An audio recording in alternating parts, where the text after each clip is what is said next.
Son of Man and drink his blood, you do not have life within you. Whoever eats my flesh and drinks my blood has eternal life, and I will raise him on the last day. For my flesh is true food, and my blood is true drink. Whoever eats my flesh and drinks my blood remains in me, and I in him. Just as the Father sent me, and I have life because of the Father, so also the one who feeds on me will have life because of me. This is the bread that came down from heaven, unlike your ancestors who ate and still die. Whoever eats this bread will live forever. My dear friends, the Gospel of the Lord. Praise to you, Lord Jesus Christ. Please be seated and let us listen to the homily. Magandang hapon po sa aming lahat. Ngayon naman po ay kapisahan ng Corpus Christi, Body of Christ, o tinatawag din natin ito na Banal na Eucharistia. Marami po ang banal na sakramento at katawan ito po ng ating Panginoong Jesucristo. Ito rin po ay ang ating identity as Catholics.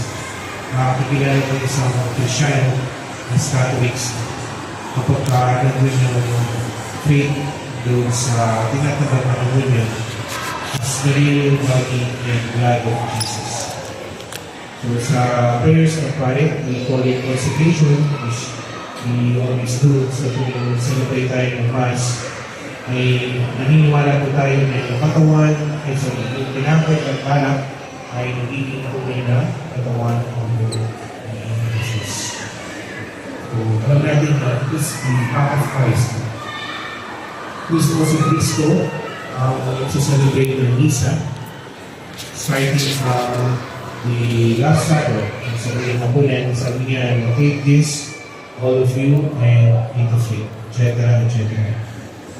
So, sabi nga niya ni Jesus sa Gospel of John, which we heard, John chapter 6, sabi dito ni Jesus, I am the living bread that came down from heaven.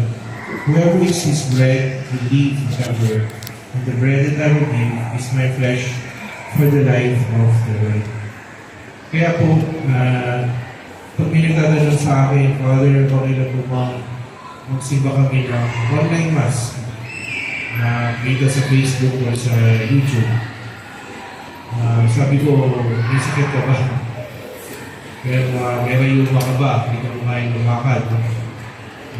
Hindi po kasi talaga misa ang pag-attend sa mga online o sa video.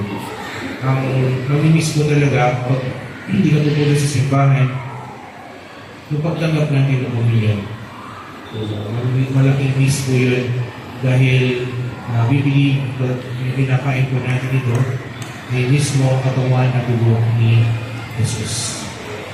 Para mas maintindihan natin, meron pong story sa Book of Daniel, sa Old Testament. Si Daniel po, sa kanyang mga kaibigan niya. Sinubukan po sila ni King Nebuchadnezzar. Sabi, kainin ito para susubukan kayo. Namimili ako ng mga magiging advisors ko. Meron dalawang grupo. So si Daniel, sa yung mga friends niya, kaibigan niya. Saka yung kabila naman yung mga kalahi ni King Nebuchadnezzar. So yung mga kabataan na lahi ni King Nebuchadnezzar, they were given the best of food.